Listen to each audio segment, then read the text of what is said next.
Hi, everybody. Hey, Happy holidays.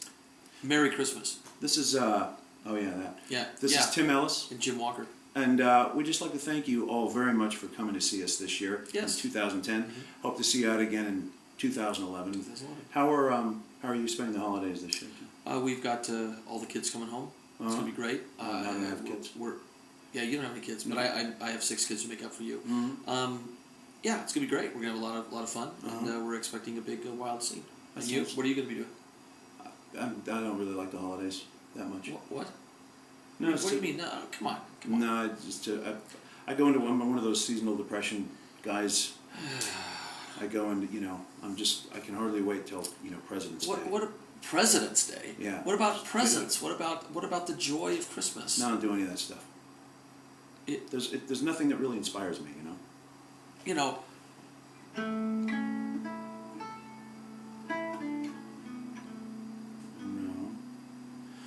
Have yourself a merry little Christmas.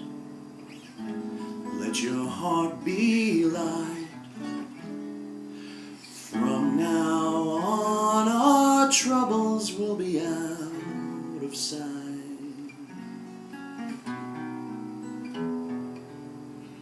Have yourself a merry little Christmas. Make the Yuletide gay. Hey. From now on, our troubles will be miles away. Here we are as in olden days, happy golden days of yore. Faithful friends who are dear to us, gather near to us once more. Through the years, we all will be together, if the fates allow. Hang a shining star up on the highest bough, and have yourself a merry little Christmas now.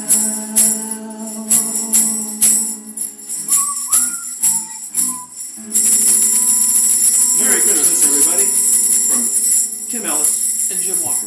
Thanks. Bye. Oh, yes. I think that's the perfect introduction for this segment. What do you think? Oh my goodness me.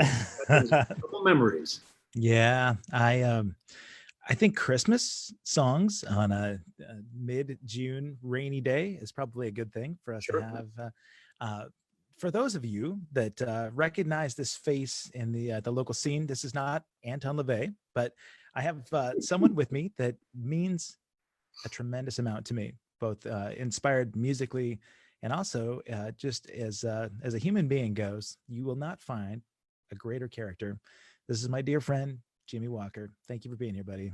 Oh, Kevy Metal, how I've missed you. You are just the most wonderful child of God on the planet.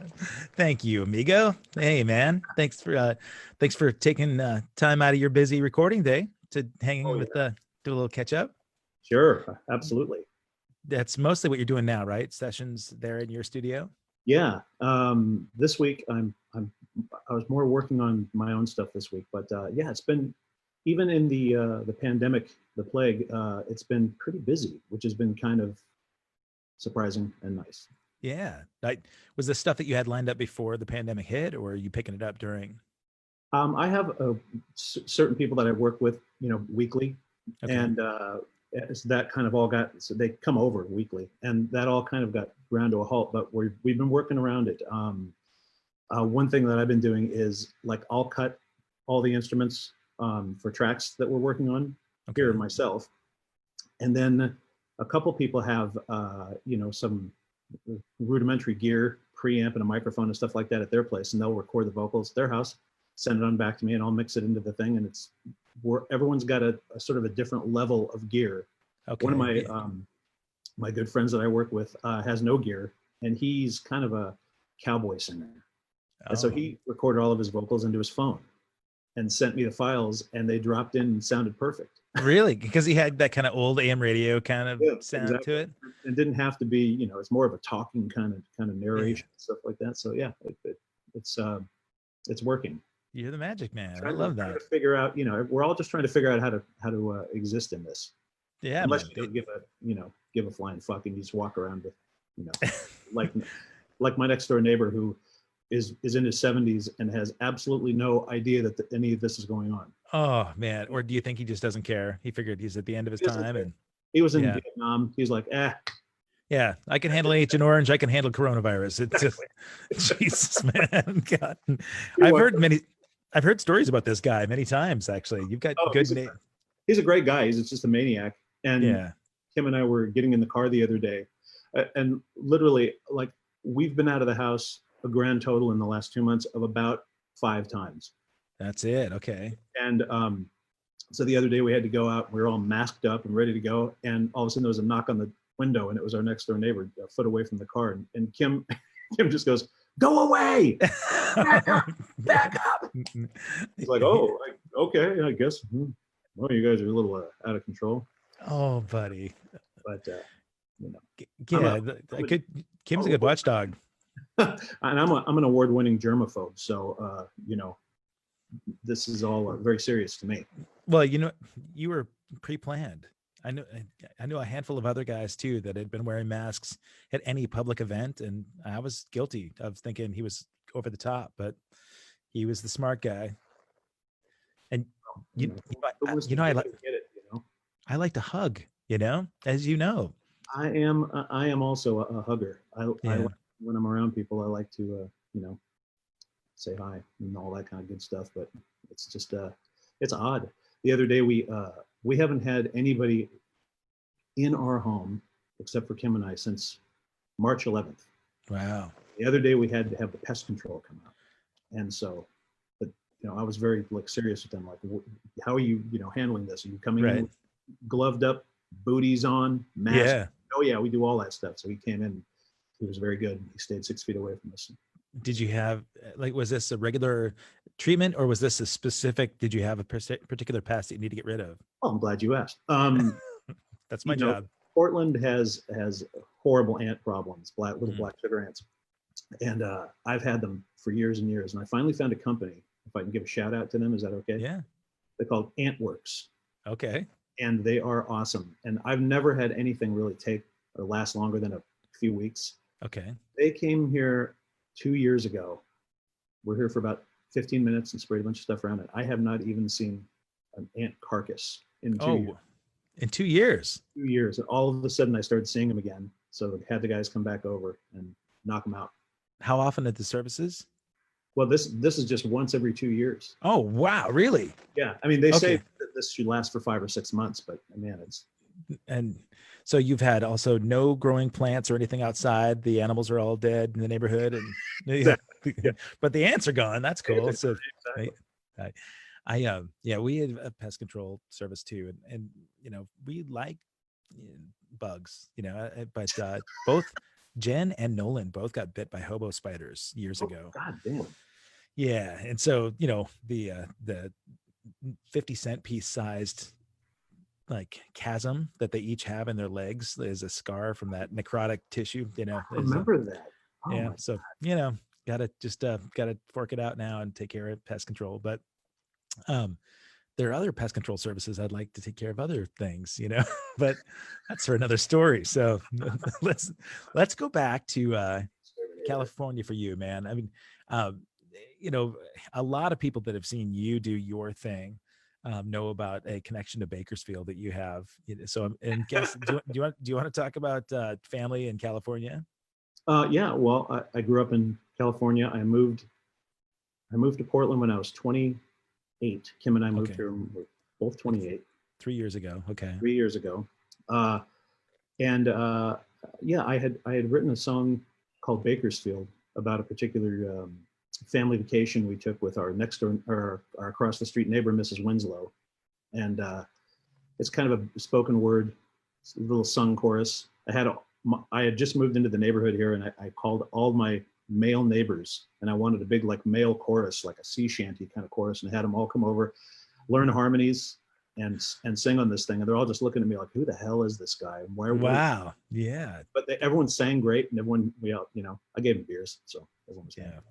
We'll sing for beer. That chorus is huge. It does sound like you've got a whole bunch of sailors in the background. But, I think there's probably 20 people singing Oh it my all God. together. So yeah. all right. So it wasn't a Bakersfield, like that's not where the family's from. No, we're from like But- it's the La Cañada, which is right next to Pasadena, Okay. Glendale, all that kind of stuff. Yeah, and you had lots of LA roots, right? Is that the formative years of your music career? Yeah. Okay. It was very, Southern California, AM radio, Rick D's in the morning, 10Q, and then it was KLOS and KMET when they were back on, and Aerosmith, and warm summer nights with warm beer and weed and all that fun stuff that you do when you're a teenager. You bet. Where'd you go to school? Where in high school? I went to La Cañada High School. La Cañada. Okay. Any like real prominent members of celebrity type coming out of there? Not that I can think of. I'm probably missing somebody, but okay. So this will be Jim Walker in the Hall of Fame for. Oh yeah. I'm sure my picture's up right now. Yeah. Yeah. On a They've got you with the 3 o'clock high, gold record. I saw Valerie Day just chime in and like pop into here. So she'll be saying hi on the thread. Hi, Val. Valerie Day of New Shoes, ladies and gentlemen. Thanks for stopping by. Yeah, man, I need to talk to her on this as well, because she's one of my favorite people on the planet. I love her, Yeah. Typically I try to stay present, buddy, when you and I converse, but I know that you've got a lot of fans in town. So if comments come by on Facebook, I might jam them out to you. Yeah, that's fine. Julie Jockham says you're the funniest guy on the internet, which I will not disagree with that. Looks on everything. Yeah. And she can't even smell you from here. But, so La Cañada High School, were you playing music during high school? Yeah, I started off acting. Really? Okay. Well, really, if I wanted to go back for a moment, I was a magician. I was a kid magician when I was like in my late, what do you call them? It's not your ones, my late ones. Yeah. I was like 8 years old, 9 years old, and I started doing magic for parties and stuff like that. My stage name was Jumboli the Great. Oh, nice. I did all these kids parties, and the thing is like, it was fun and everything, but someone would come up to me and say, well, how do you do that? And I'd go, oh, you see, there's this mirror right here. And oh, no, you gave away the tricks. Yeah, that's the thing you're not supposed to do. Right. But people liked me so much better as the magician that gave away the secrets than a magician. I'm surprised you're still alive. Really? Yeah, the horde from the Magic Castle would come down and exactly. my sleep. But I did that for a while, and that's kind of where I learned my first audience, how to deal with an audience and that kind of thing. And then I started acting, did all the school plays, junior high school, high school, was the lead in the high school play. That was a lot of stuff to learn. And then, but then I started to kind of veer away from that. I liked acting, but actors are sort of a tough hang because their emotions, their emotional toolbox has to be right there all the time. And so everything is emotionally large, and it's a lot of drama. So I tried to figure like, well, I was playing a little guitar.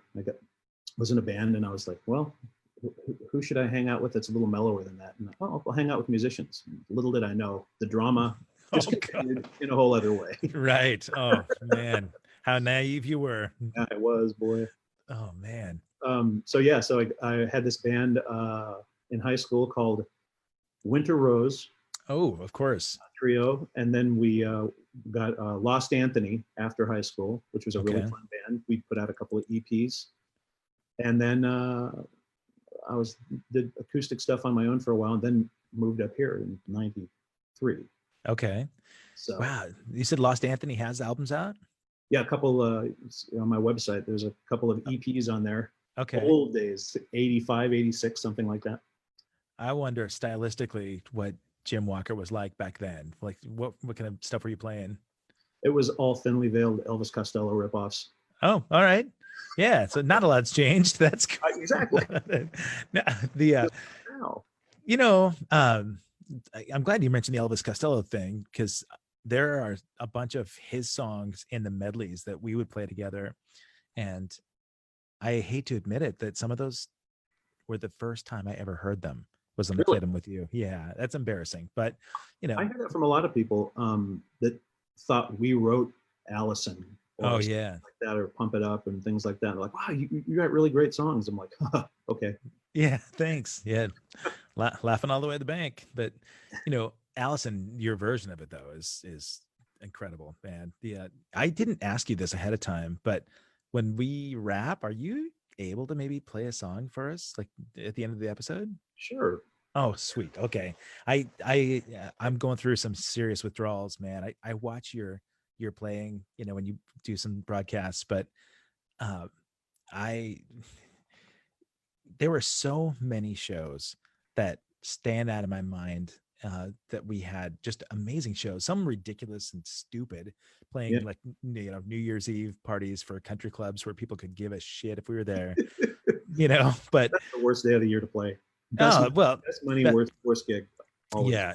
But it always made it was a lot more fun if like you and I and Tim were just able to laugh at all the thing, you know, and Albert Rita, you know, when Al would be on that gig too, and John and JP.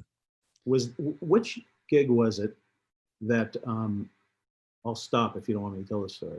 I can tell Where whatever. I think it was New Year's Eve where we were out in the parking lot, and I don't think you'd had a drink all night long, but you were doing your wonderful drunk imitation. You do the best drunk imitation of anyone I've ever seen in my life. I mean, it's not so much. I mean, it's partially just the act of being drunk, but it's what you say when you're drunk, because it's Right. so dead on, and it's the guy you want to get away from immediately. But you were out doing that for somebody in the parking lot, and all of a sudden there was cops that were sitting in the parking lot and saw you. Yeah. They came over and had you, you know, your hands on the hood and doing the whole thing. And we're trying to tell him, no, man, he hasn't had a drink all night. Yeah, that The cop actually ended up saying, that is the best drunk imitation I've ever seen in my life, dude. That was great. because we've all seen so many of that guy, you know. But it like you said, it's the guy that you want to get away from at the end of the night, because Yeah. And there are maybe, you know, 9 out of 10 gigs that happens, right? That somebody comes up afterwards and is like spitting on you and slobbering and trying to get close, way too close, with no social distancing right. at all, you know, just talking about how amazing you were and how his buddy Eddie Van Clapton used to play guitar like that. Just, all right, man. That yeah, thanks. But I told this story yesterday or the day before, that there was a guy in Williston, North Dakota, that my cover band went up to long story about getting there, but we did this show, and afterwards there was a club on the top of the hill that had this band playing, and we had been hearing about this guy in his band, Fikes Mosh, named after the urinal cakes. And this guitarist was apparently this virtuoso, amazing player, who was named Potty Shitstack. And they said no matter how much he's had to drink, he will pee himself and shit himself on stage. He'll vomit, but he's so good that he just doesn't stop. And so we went up, and sure enough, I was watching him do like Hendrix stuff behind his head and playing with his teeth. And he was a shredder, man. You know, he was way overweight and just stinky. But I had to go meet this man, right? And I introduced myself, and I didn't know if I should call him like Mr. Shitstack, you know, but I said, hey, Potty. It was a phenomenal job, man. And he just looked at me dead eyed. He said, who the fuck are you to judge me? And I thought that's the greatest compliment line ever. Anytime somebody wants to come back and compliment you. So every show I expect Jim Walker, when you get the hecklers or somebody that comes up and says, oh my God, Jim, I love that Elvis Costello song. That's what I want your response to be. Okay. Who the fuck are you to judge me? Exactly, baby. Asshole. Yeah. You've seen that guy right around the corner you still have the same bar right across the street from you? Oh, they turned into a Chinese restaurant. Oh no. Blaze Jose's. Blaze Jose's is gone. If they were still there, I'd be dead. Yeah, that's Easy. probably good. Uh, Yeah. but How's the Kung Pao? I, oh, it's that's the thing. Kim likes the best, the Kung Pao. Okay. I'm a broccoli tofu guy myself. Okay. But the guy that I could never understand was, Tim and I were always really super polite to everybody, no matter what, no matter who they were, or whatever the trip was. I figured they're there to see us. We love you already, but people would come up and they'd say, "Hey man, could you do a certain song or something like that?" Like, "Oh, we don't really know that one." And the people that were the drunkest would get this like attitude and be like, "What the fuck's your problem?" Yeah. You're like, Monkey. "Well, yeah, no, we just don't know that one." Right. Hey, fuck you. And they get in your face, and all of a sudden you're like, "What, am I going to fight this guy now?" And you go, Because you don't know the song. yeah, how did we get here? Like, you were on that gig somewhere up in Washington. Oh God, I'm trying to. It was one of It's amazing that you remember. Oh yeah. There was another place up there where we had played. We were playing, I think, Pink Floyd and doing a bunch of stuff like that. And then someone came up and asked us for a song to some woman, and she was insistent that we had to play the song. And I told her we didn't know it. And then she started screaming at me, and she was going to have her husband beat me up. God. So finally, I remember she was getting in my face, and I said, "Lady, just fuck off." No. She goes, "No, you're hired to do what we want to do." And I said, "That's exactly wrong." No, God. Because we're here to do exactly what we want to do, and I don't give a fuck what you want to hear. Amen. And that was kind of mean, but she kind of pushed all my buttons. So yeah. Well, when the threats of violence come out, then it's okay to drop the F-bomb. But that combination that started trio. Sometimes the band would branch out a little bit, but this pairing that you had with Tim, Jim Walker, Tim Ellis, this thing started many years ago. So you guys probably started playing together right when you moved to town? I met Tim because I was working down in LA. I had done a lot of singing jingles. Okay. I'd sung a bunch of TV and radio spots. And I thought when I was moving up here, I wonder if there's any work like that up here.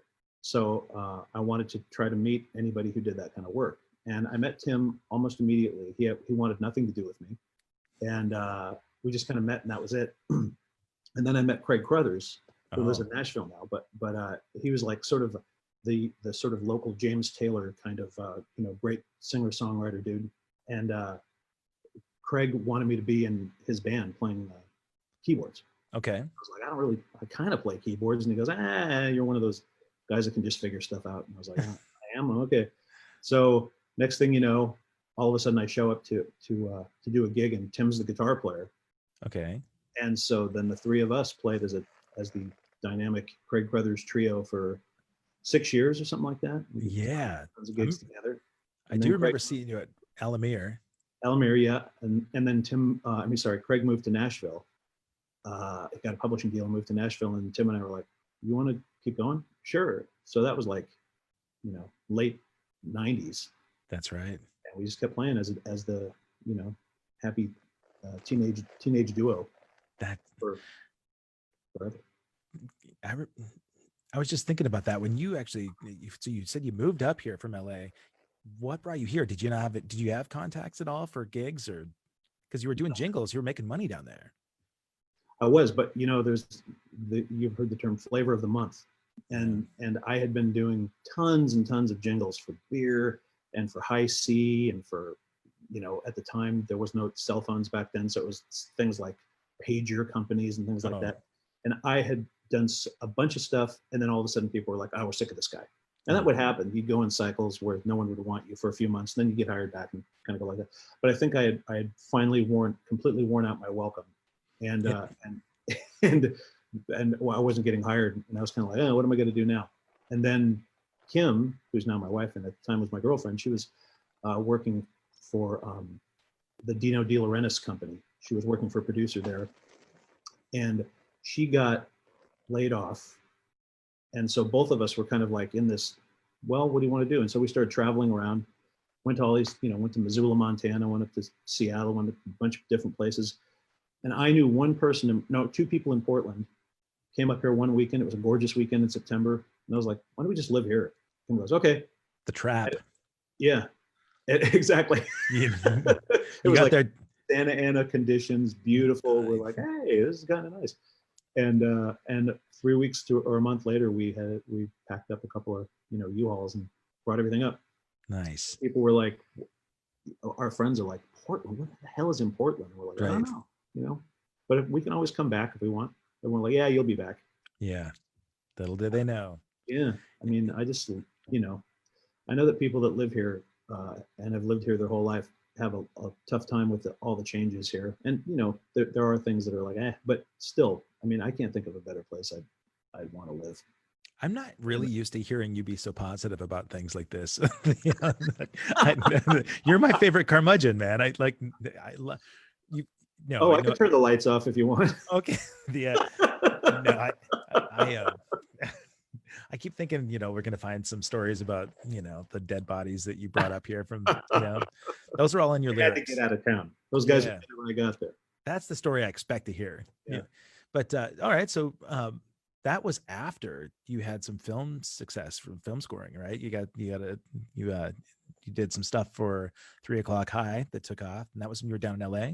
Yeah, that was really fun. That was a movie that came out in 1987, and it was like, I was working at Universal Studios. I was on the back lot. We have this great band, work with, and we recorded the song at Ocean Way, which is like, Oh wow, beautiful studio, and it was all these little rock dreams coming true. yeah, really, and then it was supposed to be like this sort of like fall teenage hit and everything like that, kind of a John Hughes type of thing. And the movie came out and just tanked. it was a great movie, man. I think so too. And it's still in the lineup, and whenever there's an 80s weekend and they show all those movies, it's on there. Yeah. But the funny thing is like, it just died a death. And that was the end of that, I thought, until the internet started, yeah. And then I'd get these emails from people. Are you the Jim Walker that did that song for that, blah, blah, blah? Yeah.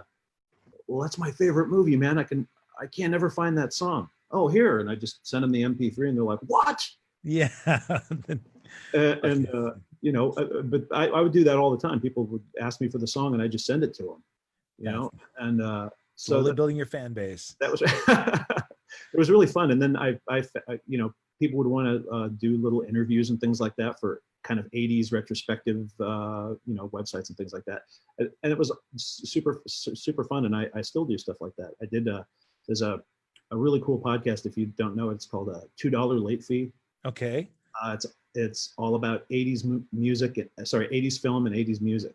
Okay. And the music to the films. Really? So these guys, Zach and Dustin, asked me one about 3 O'Clock High. I did one because a couple of weeks ago it came out, but you can find that on iTunes. $2 late fee. Okay. That cool stuff.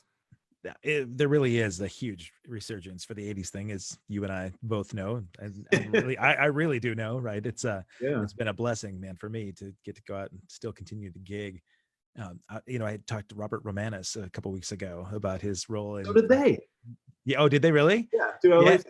Yeah. They just, because he moved to LA, right, to be a musician. That was his whole deal. And he's got a great sort of parallel between many of my friends in the music scene. But that movie, the 3 O'Clock High thing, was it was like right as I was getting out of high school, and shot in Salt Lake, I believe, which was not far from where I was at in Montana.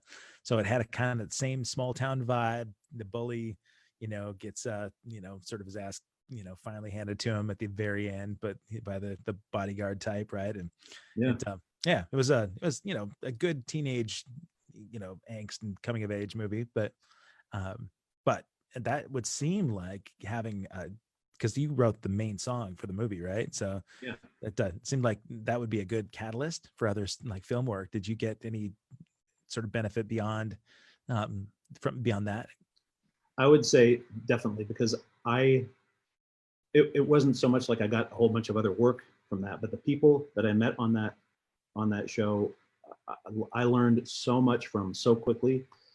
I just pretty much everything I know about working in the studio, production, arrangement, acting like a professional when you're on a session, all those kinds of things. Like I learned it like super fast. Like, Wow. because if you know, there's another guy waiting in there to take your spot. If you Right. turn around. Yeah. I've seen people on jingle sessions down in LA just messing up, and someone just hands them the classified ads and goes, later. Wow. Really? Yeah, it's cold. God, man, you did a lot of those before the film work then? The Kind of jingles. after the film work. You know, Well, I yeah, I was mean, you're doing a still lot of doing yeah, voice work. Yeah. I mean, you writing jingles and doing VO stuff? a lot of voiceover stuff when that comes around, and film and TV, radio spots, things like that. A lot of post production, and also making my own records and stuff like that. Yeah. And records with other people. So there's always something going on. You're a prolific writer, man. Yeah, you are. Because you've certainly come out with a lot of your own solo stuff. As far as like the jingles go and the voiceover work, do you have an agency that you work with specifically that tries to sort of farm you work, or do you just you the man on the street that has a reputation to call? No, no, I have no reputation, but I do have. I have a voiceover agent. There's Okay. an agency in Portland called In Both Ears. That's a Oh, no. great VO that concentrate solely on VO, and so I've been working with them for, years and years and years. They got you a lot of work. I mean, really, I don't watch TV anymore, but when I would watch commercial TV, I would hear you on every commercial. It seemed like promos, and there was there was a like a suicide prevention campaign that was going on for the longest time, right? Or a depression, like a therapy, and I just, I, because when I hear your voice, it always makes me smile. It's hard to think about sort of a comedic bent on, depression and suicide. So, but you got, yeah, you were in everybody's ear for the longest time. Are you still getting like commercial TV stuff, or is it mostly radio now? Both. Yeah, Both. good. So yeah, just stuff. When I do a lot of auditions, Okay. and then once in a while I get, I think it's always like that. You do a bunch of auditions, and then after, you do 20 auditions to get one spot, and they come around when they come around. It's sometimes there's a bunch. I'm doing a ton of stuff, and other times it's like, months go by and nothing happens. So I try to concentrate on a lot of different things, so I'm not dependent on one thing. Tim said to me when I first moved up to Portland, he said, you'll benefit from knowing how to do more than one thing in this town. Hmm. And I was like, okay, well, I do voiceover, I can do production on commercials, I can write songs, I can do a few things. I can play live. So hopefully when one thing is up, another thing is down, and vice versa. So how do you do those auditions for a voiceover? Do you have to submit? So they give you a script, a couple of lines, and you have to read and yeah, you send them back an MP3. Okay, and they just say, I just write did voice. Before I just talked to you. Okay. For something or other, I can't even remember now. Do you have any campaigns that were like big deal breakers where you got national money for them? Yeah, there was. I was the voice of Beauty Rest mattresses. Oh, for like 4 years. Wow. And that was great. That was like a national. I think there was 3 different national voices, but okay. But I did that for a while, and there was McDonald's. Oh.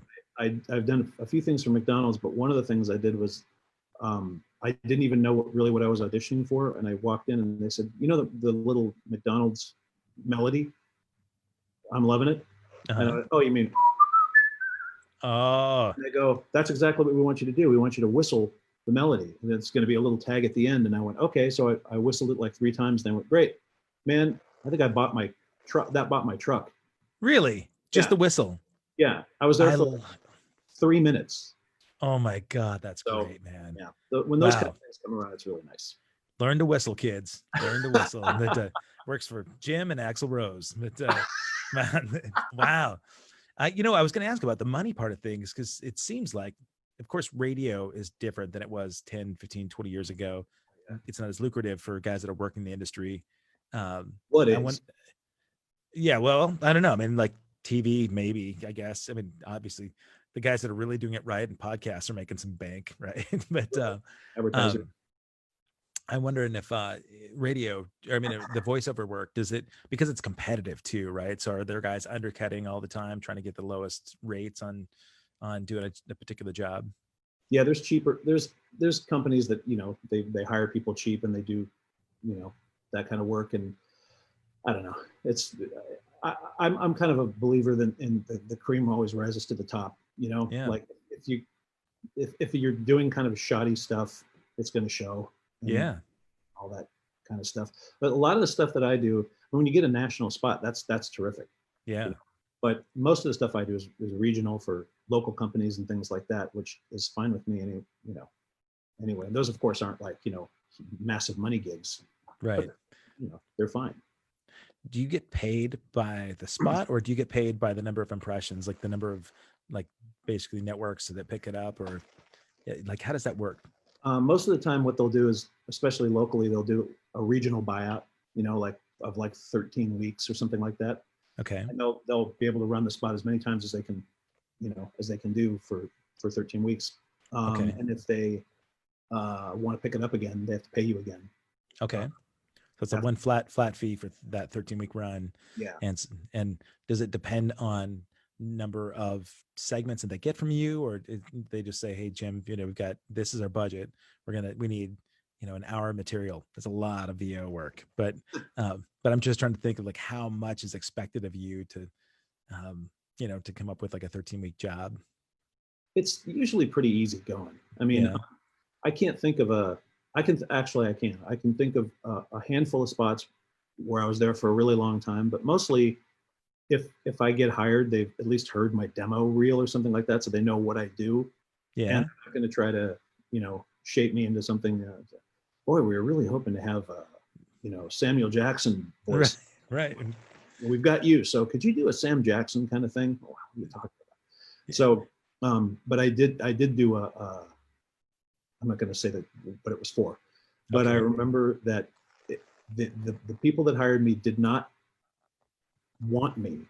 What they wanted was a very specific voice that was a lot deeper and a lot more like kind of ancient mariner, seafaring guy. And they kept asking me to like lower my voice, do this, and Oh my God. keep trying, get lower, be older. And I was going, what is this? And finally they go, here's what we really wanted. And they played me a demo of some guy. They go, can you do that? And I went, okay. And I remember I did 57 takes. Oh, wow. And me and the engineer just kept locking eyes, just going, oh my God, is this really happening?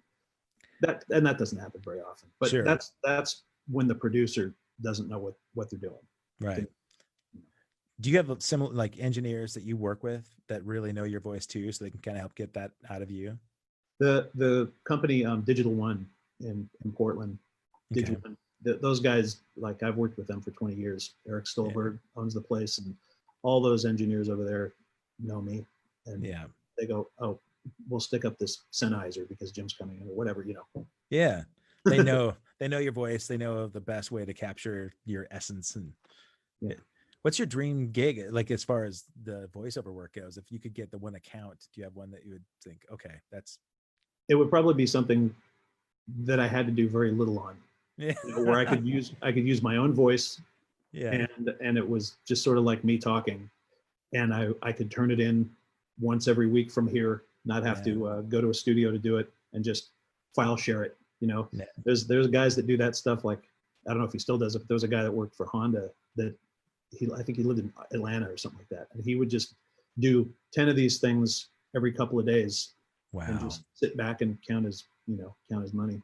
So that's not a bad gig. Not a bad gig. Yeah.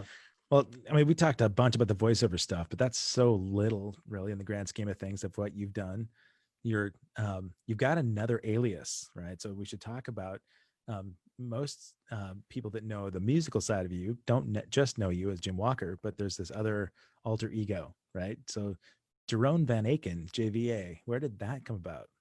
Well, that was I'm a big fan of the painter Hieronymus Bosch from the Middle Ages, the Garden of Earthly Delights and those cool, weird, bizarre images of his. I always liked his stuff, and I found out that his real name was Jerome Van Aken. Oh. And he So changed okay. he Sorry. changed his name to Hieronymus Bosch because he would have been crucified for some of his imagery by the church. Okay. So he was going under this moniker of Hieronymus Bosch, and his real name was Jeroen Van Aken. So I thought, well, I'll take his real name for my alias. And actually, it wasn't even for me personally. It was a band name. I wanted to Okay. call the band Jeroen Van Aken, so it was like Jethro Tull or Pink Floyd or something like Right. that. But people kept coming up to me and going, "Hey, Jeroen, how you doing?" And I was like, "Oh, I'm Jim, but it's Jeroen." After a while, I just stopped correcting Yeah. people and I just let probably it. did it too. I'm sorry. I don't care. I, But when I moved up here, the fun thing was when I moved up here and Craig Crothers heard that story, he thought it would be awesome if I just sang and played and everything like that, but that I never talked. And if I did talk, I would be like do an accent from the Netherlands oh, nice. and speaking broken English. So we had this whole ruse going for a while that I was this, this guy who Jeroen Van Aken. But it got weird when like my neighbors would come to gigs and they'd be like, "Hey Jim, what's up?" And someone would go, "Hey Jeroen." I'd be like, these two worlds are colliding, and I really don't like this. Yeah. I don't like them. And then some people, some Dutch people came up and started talking to me one time that were here on vacation, and I had to shut it down really quickly. No. Yeah, I don't speak Dutch. But, God, but it keeps the paparazzi away. If you have two different personas, that you're always, sort of skirting. But you started releasing all those albums under the JVA name, and Yeah. still do. So the first couple records were under Jeroen Van Aken, maybe the first 4 or 5, and then after that it's just JVA. And I look at JVA like my little brand name. Yeah. By Menon. You've got actually Bosch tattoos, don't you? Yeah. Yeah. Well, Look at this. Yeah. kind of all over the place. These couple of new ones that I got have some Bosch imagery on them. This is wow. this little globe thing. That's a Bosch right there. Wow. These are speakers because that's what I do all day is look at speakers and listen to speakers. So that's very symbolic. I haven't had new tattoos in 20 something years, so it was kind of fun. I got tattooed last September. I remember the first time I met you. You were playing with Tim at the Sam Goody music store in Pioneer Square. You were there was a in-store performance listed as JVA. But it was the two of you. What's that? Was Toki playing on that, or was just the two of us? It's just the two of you that I can remember. And this is 1995, I think, and or maybe a little bit later. I'm just thinking that that's where I first heard you do Rachel, and it blew my mind that it was a haunting song. Your voice did not fit your aesthetic. When I look at this scary looking, Anton LaVey looking vibe with these tattoos that were very dark and demonic looking, and then you hear your voice, and I bet you get this a lot, right? That somebody that's heard your music before they meet you would think, wait, you're the same guy that sang that song, right? There's a disconnect, but it got to be kind of cool, you're that your voice precedes you, but you've got a gifted voice too. I mean, you can tell that there's some training there. So you mentioned acting being a goal of yours early on, but did you do a lot of formal vocal training too? No, Really? I never did. I mean, I sang in a lot of musicals and things like that. Okay. But no, I just, I open my yap up and this is what comes out. What a gift, man. Like really. Oh, thanks, man. The other side of that was with voiceover, to go back to that for a second, is that when people meet me, they cannot believe that that's my voice. Right. They expect like Ken Jennings to come in wearing a cardigan, Right. Like, right. Hi guys. Yeah. I'm like, hey, how's it going? And they're like, Yeah. Well, that's probably good. Keeps the riffraff away from you. No, I love that there's there's a mystery behind. I'm sure you don't mind that either. And the JVA thing. So when you had that band together, because I saw that band live at Belmont's, I believe, back in probably 95 or 6 as well. They had a full band gig there. Were you playing in Analama? I was with Analama that night. Right. Yep. And I would just remember like really feeling that band was dangerous. It was like, the music was really intelligent and sophisticated, but still pop driven, and I thought for sure, that that band would be like the next band to take off and get signed. And was that ever an aspiration for you, or did you just like writing and didn't care so Well, much?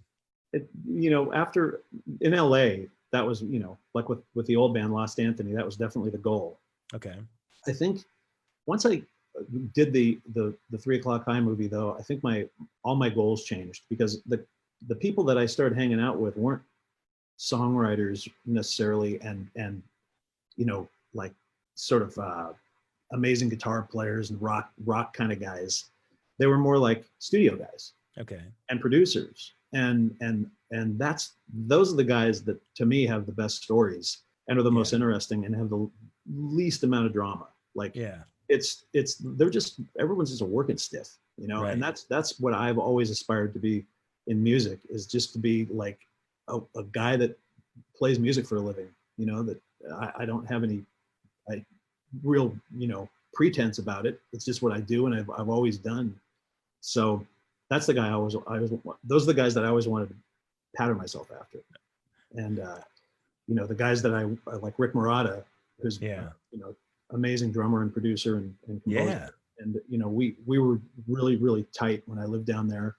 And all the people that he introduced me to, and the studios that I worked in down there, those were just like normal people. I was like, that's what I want. I want to be normal. Yeah, really. But having normal regular paycheck might be nice in this industry, that'd be nice right? too. But Rick actually played on the 3 o'clock high stuff with you, right? Yeah, that's where I met him. Okay, yeah. And I walked up to him and I said, "Man, I love your work with Peter Gabriel." And his brother is the guy that works with Peter Gabriel. So the very first thing I did was shove my foot. Oh God, nice. That's my daily occurrence. But you had this advice. You talked about when you moved to Portland, and you said that Tim Ellis said, "Hey, you know what? You're going to have to diversify. You have to do something else if you want to be able to make it." And I told many people early on.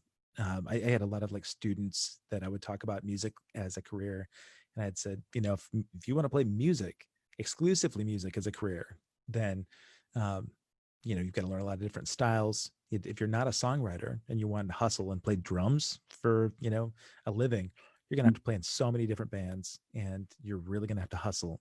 And if you want to learn the hustle, you got to take a look at Tim Ellis. There's nobody I ever met that worked harder than that guy. It was incredible, right? He would do more than 7 gigs a week, because there's so many days that he had multiple shows. He'd do like music directing and playing on weekends and in a church. He'd do 2 or 3 of those sessions and then come out and play at night, and then studio sessions and the gigs at night were his downtime. Right. Yeah. Those are where he could, have a drink and relax and just play a 3-hour set in front of a room full of people. And that was like relaxing to him. It's true. All the rest of it was the work stuff.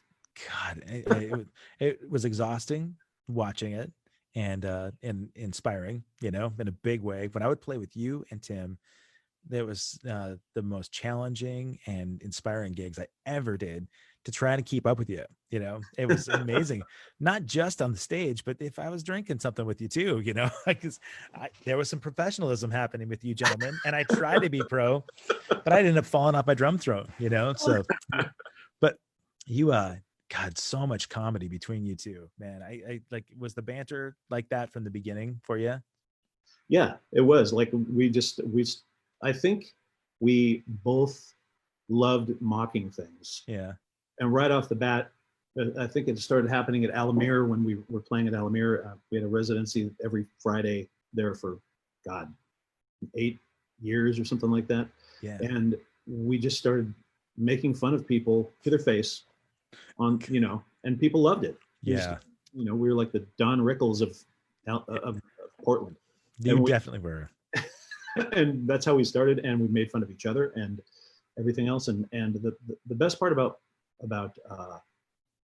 playing with Tim was that we had, for how long did we play together? 20 something years. And we had a total ball together.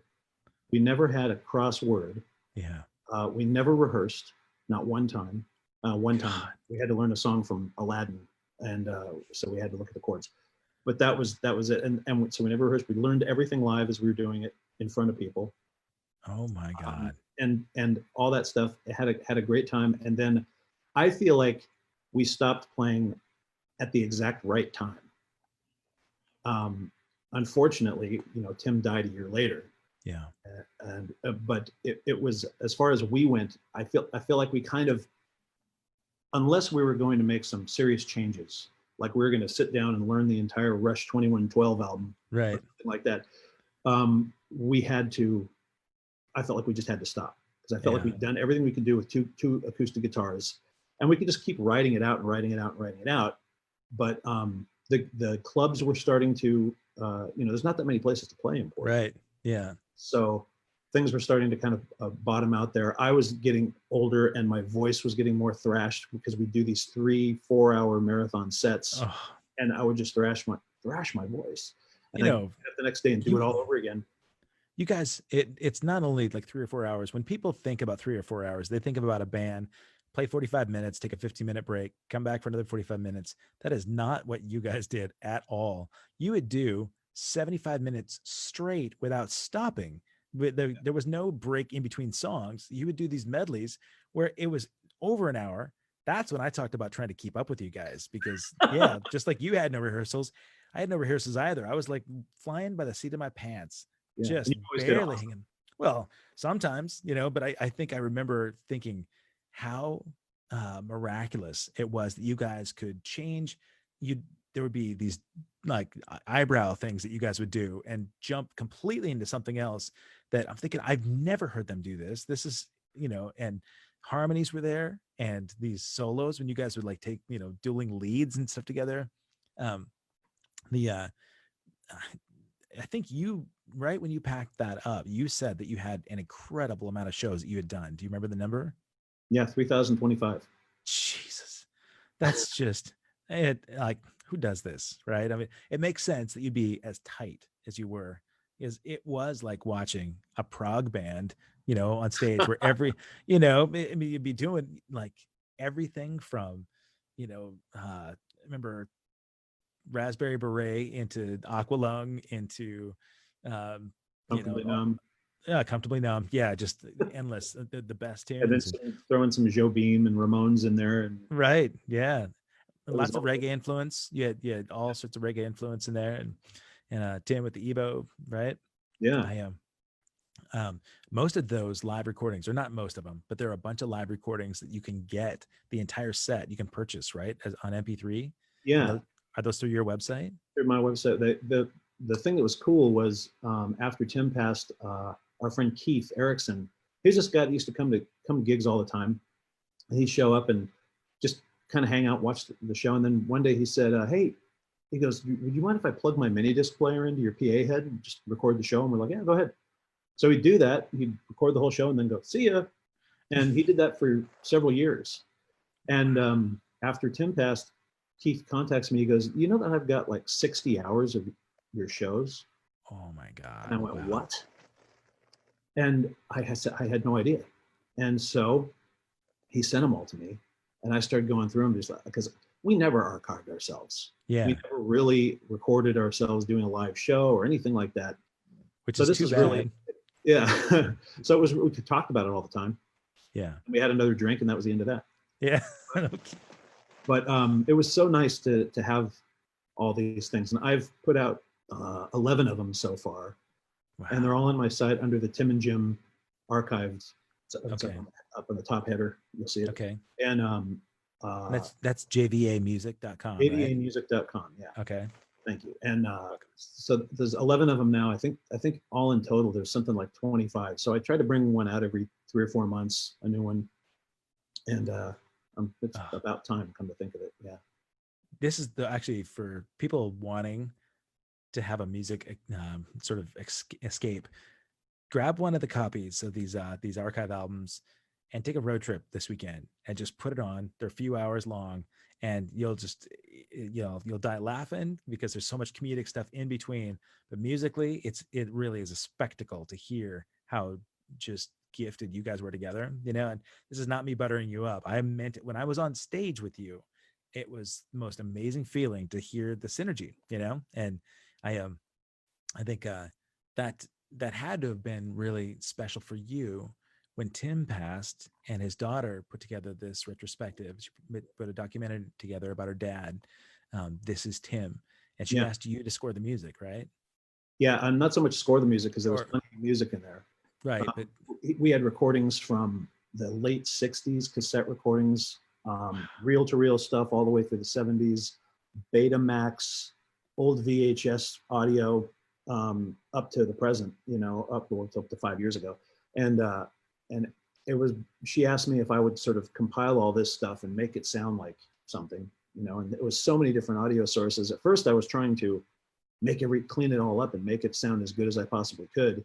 And after a while I was like, that's, you know, all these little artifacts and things like that are what makes this so cool. right. So yeah, Tiffany and I worked on that movie for, I mean, she worked on it for, you know, several years, Yeah. but I was on it for about the last year, and it had a big preview that you were at last, what was that, November? Yep. And it came out really great, packed the house over at the Hollywood Theater. And I'm not quite sure where it stands right now. I know she wants to get into some film festivals, possibly get it to some streaming services and this and that. I know that she's trying to plan a wedding right now in the middle of a pandemic. So that's got to be some fun for her. So I think that maybe it has fallen slightly on the back burner. Yeah. But I'm sure she's going to do something with it because it's a great movie. It really is. Yeah. Yeah. You know, sonically though, too, there were so many pieces in that, you know, looking back over the archives of the old, you know, pieces that you collected, that was special. But you could tell that you got a background in film too. You know, you really knew, it seemed like you really knew how to bring emotion out with the dialogue, you know, and it was a special night, man. It was touching. And I think a lot of people that are watching here, I saw Valerie jump on earlier. I remember seeing her that night and we both had shared some tears together, you know, and I think, you know, for me, looking back on time with Tim, rather than get sad, you know, about his passing, I really felt so blessed to have been part of his experience, you know, because he left this presence, this force with people in the music scene that, and you know, it really came out in the movie, right? He touched people all the way up and down the coast, but people that were at national recognition know how gifted that man was, and you guys were just, you know, you couldn't be separated at the hip, man. I mean, really, it was fun to see you and Tim. It was a guarantee that you were going to be at Alamere or at Hayden's or any one of these places, you know, at any given time. And so I just feel like what a special time that we had, you know, to get to see you guys do your thing. And I loved it when he would do your material, because as you know, and I think I mentioned in the promo for this, Here Comes the Bloodman. That album is in my top 10 favorite records of all time of any band. Thank you. Just it's start to finish. It's one of the one of the records that has a perfect mix of upbeat, positive tunes. There's some emotionally driven stuff that when I was going through hard times, I'd listen to it and kind of got me through those. And when you hear them live, you know, they really just stood the test of the live, you know, the live angle. And when you guys did them together, it was, you know, exponentially great. So That's super cool. Thank you, Gabby. I'm gonna probably make a request in a moment to have you pull out a song from that record. I know it's horrible. What's on that record? I can't even remember now. Well, like my like two favorite songs, but like Pelicans on there, and that was one that I think if you'd be able to play that one, that really touched me and my son. It's funny because Caleb, when he was really young, would hear it and he thought it was like this really mean song about a helican, and so he thought it was about the devil.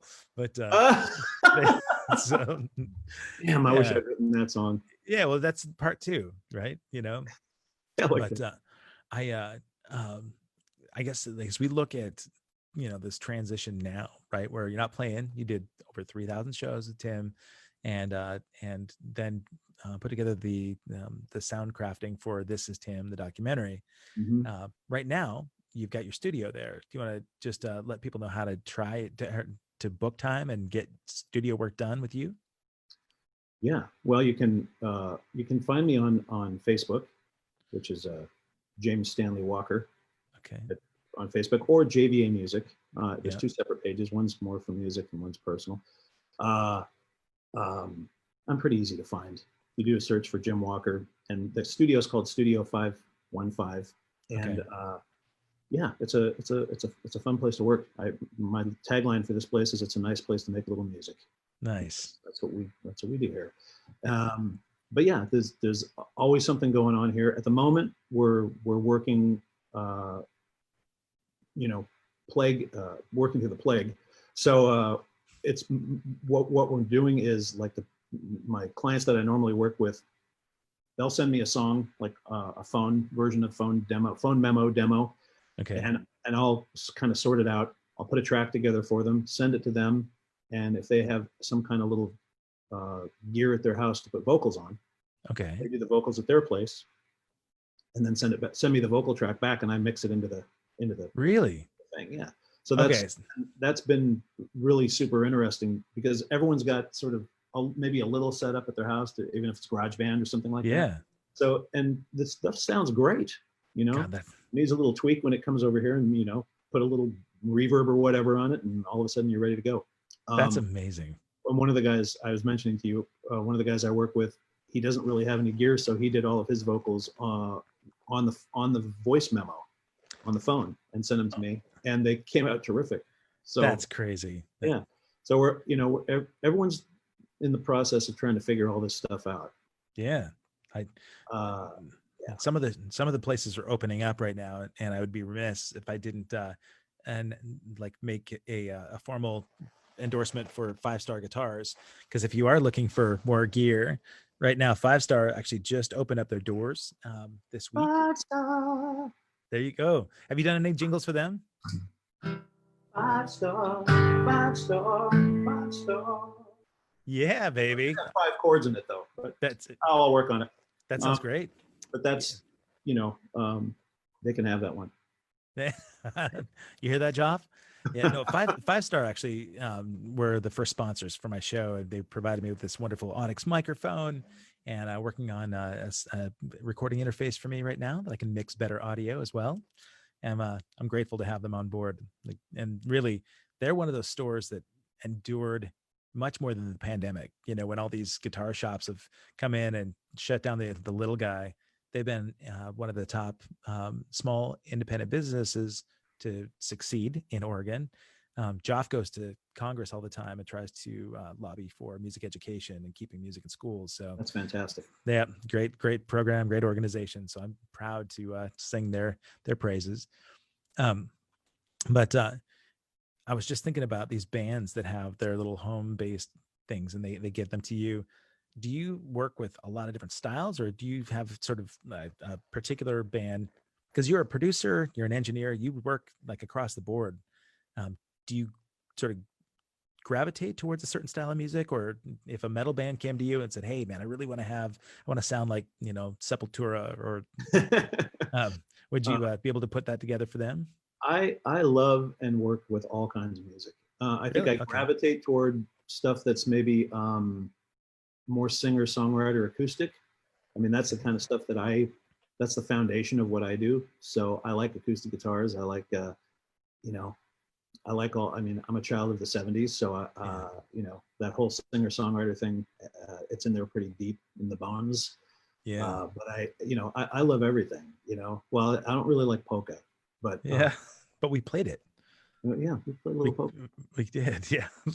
You mentioned that 70s songwriter vibe. Were there singers as you were growing up that you thought, I can totally get behind this guy or this gal? Were there voices that really stood out to you that inspired you? The first ones were like, because I was really into like Kiss. That was the first one for me.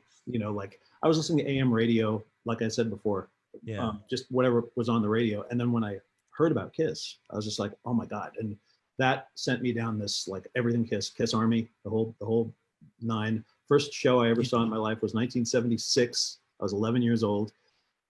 LA Forum, Kiss, Wow. Cheap Trick opened.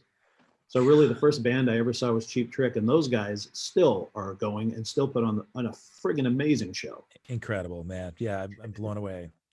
I'll be And hopefully hanging with those guys in October in Mexico for oh a my gig, God, a gig down there. But yeah, it's amazing. It's Cheap that's Trick. I've probably seen them a dozen times, and they maintain, still yeah. can sing all those parts. Yeah. Anyway, but Kiss though, were you a Yes, member of Kiss Army? I was Kiss Army. Yeah, Oh my $5. God. You got your little patch in the mail. Yeah. But it was Kiss, and then it turned into like Zeppelin, Aerosmith, Pink Floyd, all that Yeah. good stuff. And then when I started playing guitar, I got more into the stuff that was like sort of chop oriented, like Yes, Oh yeah. Genesis, and stuff that was more like, you had to, and a little bit of jazz kind of things. And then I thought I was going down this much more sophisticated path, getting into like Steely Dan and those kind of things. And then all of a sudden, one day I was like, I fucking love Black Sabbath. Oh yeah. And I just went and rebought all the Sabbath albums, and I love Ozzy. I can't help it. Oh, so the Aussie era Sabbath. It wasn't Ronnie James Dio. Well, all of it. I Yeah. love the Dio stuff and Ian Gillan and all that. Oh yeah. But then consequently, this same thing happened where around the time I got into Sabbath, I got really into punk too. So I Okay. was into like Black Flag and the Germs and all those bands that were playing around LA. And yeah, so then ever since then, it's just been an eclectic bag. So I love it, man. anything, if it's good, I like it. Yeah. I'm still to that. I heard Justin Bieber song the other day that I actually really liked. Which one? I can't remember what it was called, but it was very nice. It was acoustic guitar with a little bit of drums in the background. Was it 6/8? No. Okay. Yeah, he's got a song called "You Smile" that it's a guilty pleasure. Man, I hear it and my kids laugh about it all the time because it's such a good hook. And at one point, that guy was a really talented songwriter, musician. He was doing that in acoustic guitar and playing drums when he was 10. And there's a reason he got picked up, not just because he was cute. He got a lot of money really early and went through his phase as being a young punk, right? So I'll listen to that stuff, and I'll also but immediately sort of have to wash my mouth out with something harsh after that. Yeah. Stiff little fingers or something like that, and then I'm like, okay, I've redeemed myself. Did you ever get into Danko Jones? No. That's a band I've always thought, man, I want to have Jimmy check these guys out. You'll need to check them out. I think they're Canadian, but they kind of have a. I don't listen to Canadians. Yeah. Well, they don't identify as Canadians either. But snowbacks. Snowbacks. Most people that watch my show are actually Canadian because they know that I'm trying to migrate there. So I'm trying, man. I'm trying to get there. Canada. I'm just kidding. Yeah, I know. Me too. Me too. Stop writing the letter right now. Yeah. You what do you think? You think if I was able to wrestle a little pelican out of you? There are two songs, my favorite songs from you, Rachel and Pelican. I say that now, but my tastes change all the time too. But you're so nice, Kevin. It's true. How about a big round of applause for Kevin Metal? Yay for me. Well, let's see.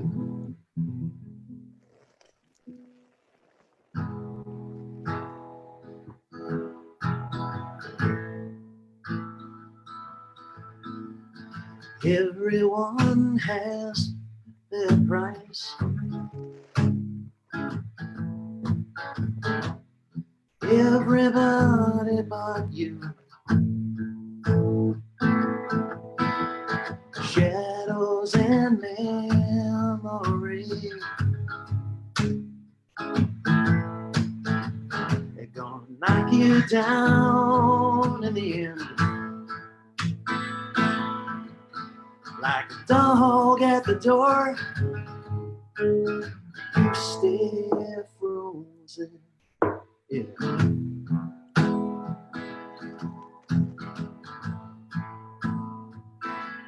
A pelican, yeah. Everybody else comes first. A pelican, yeah. You would rather die of thirst. A pelican, yeah. You're gonna feed them on your flesh and blood while your heart cries out loud.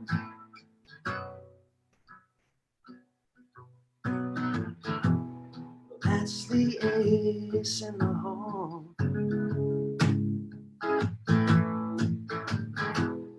That's your face in the mirror.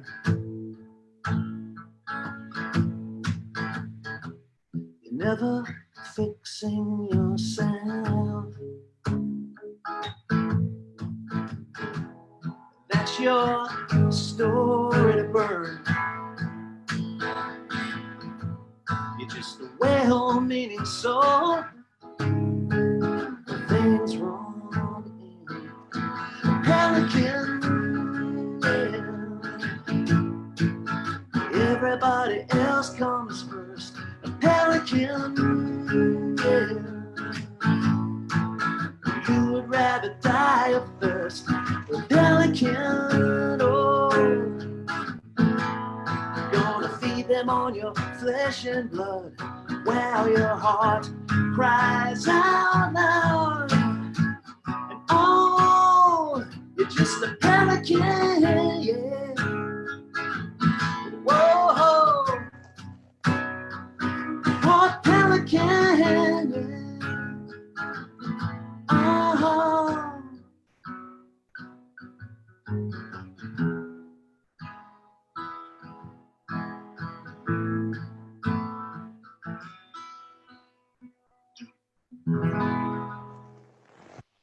And then it's do, do, do, da, da, da, whatever the hell else you want to put in there. That is so beautiful, man. That just makes my day, dude. I love it. Jen chimed in. Jen Rankin says, "Oh, what a beautiful song." Oh, Yeah, you got a lot of fans. Mike Klaus is a big fan of yours too. He's singing his praises here too. I like him already. Yep. Man, this is as close as I'm going to get to see you play for a little while, I think, and So this is, I don't know how many people are watching, but this is the first live thing I've done in 6 years. Oh, really? Yeah. I mean, I've done some recorded stuff, but this is, this is as close to a concert as I've. I'm honored, man. I am honored. This is you're very special to me. Your music is too, man. And I think what I can do at least to, get my friends that may not have seen you already, more eyeballs on Jimmy. There's so much stuff that you've got out there because you've had a whole blog and podcast series going on on your JVA site and tons of recordings. Man, you've got the live stuff that you and Tim did, but so many of your own records. You just had them would come out. Yeah, I brought out two. Yeah. I brought an EP out called Hemlock in February. Okay. That I really, really am proud of. And at the same time, I had another whole album finished, so I had them both mastered at the same time by Brian Foster over at Foster Mastering. Get all your Badland needs done over there. And I wasn't going to bring out the second album for a long time. I was probably going to wait 10 months, maybe even a year, and then this whole thing kind of happened. Everyone was stuck at home, so I figured, well, give somebody a little music, Absolutely. So two albums kind of came out within about a month of each other. Okay. So there's Hemlock as an EP, and then Dollhouse, which is a full Right. album that kind of they kind of follow each other thematically. Yeah. Well, there is kind of a theme and a sort of a concept ribbon that happens through a lot of your records. It's and there's a story inside of everything. If you're not already a friend of Jim's on Facebook, you should follow him on Facebook just because You should. You've got such interesting stories, some that I can't believe that they're true, but they have to be because these are your experiences. but My wife says too. Yeah. Kim is she's a keeper, man. How long have you guys been married? Oh, since 2000. Yeah. Okay. But we've been together since 92. 92. Wow. So, yeah, it's been, she figured you out. I don't know why she stays with me. Yeah. I have no friggin' idea, but I'll take it as long as Is she traveling quite a bit for work right now, or is she home? Not now. She's home. I wondered. She produces photo shoots. So her company is trying to sort of in that place trying to figure out how they're going to do a socially distanced photo shoot. Right. They actually did one a little while ago. I don't think I'm allowed to say for who, okay. But they sent the gear to the talent, the model, and had them set it up. And then they did a similar to Screen this share. Zoom thing. Yeah. And they also sent all product and all of the set decoration. So it was all set up by the talent, and then they remotely shot it. And I think maybe the photographer showed up. He was the one person on the set. Okay. But normally, these kind of things that Kim does, these big photo shoots, like I've been on shoots with her where it's a small group of 4 or 5 people, and I've been on ones with it. They've got 6 or 7 trucks with cranes. Right. Yeah. The big pipe and drape things. Big black pipe and drape. And there's 30, 40 people on set, and it's a huge. It's like making a movie. Yeah, well, it is. I mean, honestly, this is big international talent, right? That a lot of the shoots that she does. I won't mention companies or anything like that, but some of the. Are you able to talk about some of the people? Oh yeah. That she's, yeah. Anything previous is fine. Like the Giselle Bundchen story. Like, do you want to tell the Giselle and Tom Brady thing? There was something I thought that Kim had said something about Giselle. Well, maybe we'll just have to have Kim on and she can tell her own story. Yeah, exactly. I thought that there was something out there, but she's done a lot of supermodels and sports figures, like major international sports figures. Yeah, right? yeah. And gotten some. One of my favorite pictures is on her website. It's hiveproductions.net. Hiveproductions.net. Okay. And it's her and Jack Nicholson. Oh, nice. That was a day that I was just like, I wish I could have been a fly on the wall. So I kept calling her, going, "Tell me what's happening right now." You didn't go? I couldn't. It was down in LA. Oh yeah, I can imagine you and Jack could probably be a good sit down. When you get your podcast together, make sure you get Jack on, and then the two of you guys just have a conversation. Yeah, okay. That'd be a fun one. Yeah. Yeah. You think I can con you into doing one more song to end us up? Oh yeah, sure. How about Poor Baby? You know that one? Oh yeah, absolutely. You want me to play drums? Yeah, please. So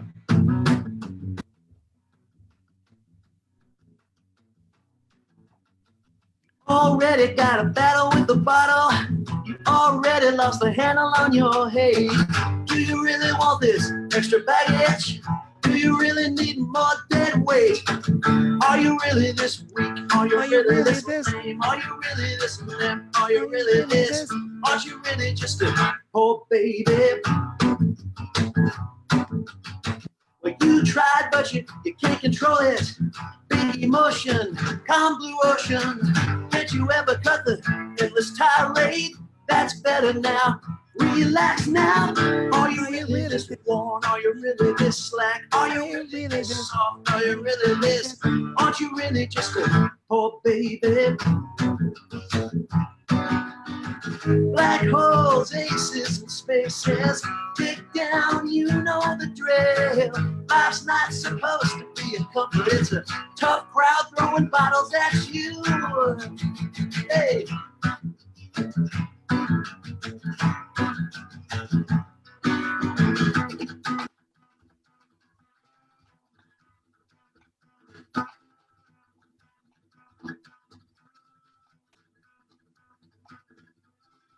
Please stand by, please hold, please wait your turn to be seated. Please hang up, please shut up, lie down, admit you're defeated.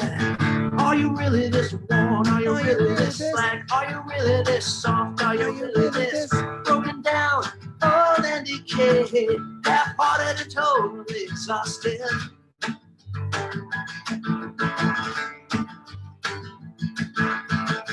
Are you really just a? Are you really just a? Are you really just a poor baby? Poor baby. Woo-hoo, yeah, baby. Love it, man. God, that takes me right back on stage with you. Oh, so fun. So fun.